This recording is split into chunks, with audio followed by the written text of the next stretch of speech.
Bet on Aces. Ace Country. It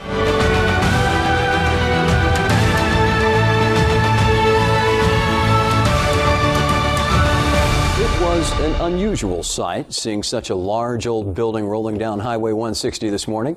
Dan Devine fills us in. Dan? The Pahrump Museum added another addition to their soon-to-be Main Street attraction. The old Pahrump General Store was moved along Highway 160 this morning to its new home at the museum located on Basin. We talked with museum treasurer Phil Huff about the history of the General Store.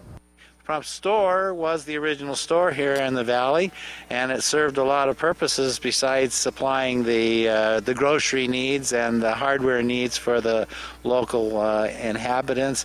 It also was the post office, of course, and there's rumors that they served alcoholic beverages in there, and there's a little addition to the side you can see, and they were getting in on the gambling business in the old days. Late in the evening when the gentlemen were there, they've been known to have some games of chance. What year was this country store built? The store was built around the turn of the century, last century.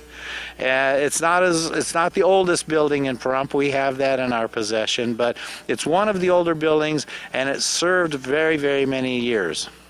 Now you're kind of setting up an older type of Main Street atmosphere here, correct? Yes, we're trying to do that. We're kind of making Old Town Pahrump because the town has never had an old town and has never had a town center.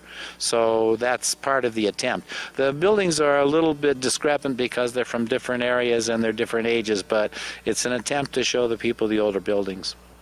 What year do we plan on starting up Main Street? Well, we'll have it done this year. We're operating on a grant that we received from the county of Nye. It's from PET funds. It's not any money that the people of the county had to pay. The federal funds, and we received a very large grant that allowed us to buy the property. We're going to make an addition to the museum very shortly. The construction will begin on that, and then we'll be working down here in having these buildings restored so people can view them. The Pahrump Valley Museum would like to thank Valley Electric, CMA Cable, Sheriff Tony DeMeo, and the Sheriff's Auxiliary for their donated time in helping with this project. I'm Dan Devine for News 41, your leader in local news.